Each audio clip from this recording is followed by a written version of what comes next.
teachers and support staff must accept personal responsibility for their health, says Prime Minister Dr. Keith Mitchell, noting the inevitability of educators becoming fully vaccinated. Clearly, Mikey, we will be able to find some substitute teachers, but if we have a massive infection, I don't see how you will be able to have that amount of substitute teachers to deal with physical presence in the classroom. So it means that we may have to go back to, if it reaches a point of crisis, to virtual teaching again.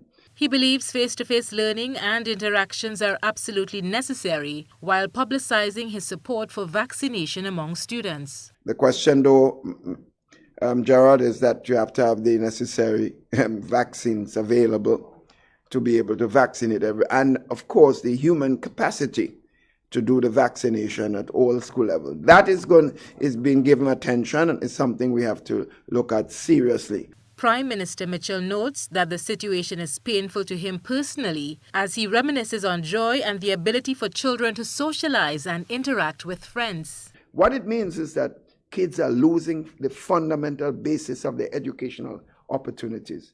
And therefore, it is a crisis in itself, what is happening to many young... And you know who that affects the most? The poor kids.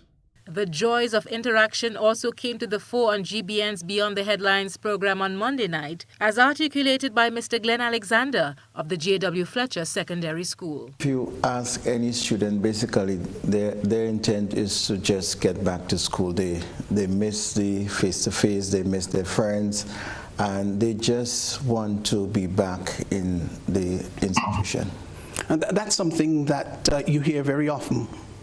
Oh yes, and knowing what we were closing off last year, going into Christmas and so, everyone was, we were looking, even teachers also, to be back with our students and enjoying the moments. We know this term is a sporting term and what it brings to school and school life. And I know off the bat, all students, close to 100%, would have loved to be back into the institution.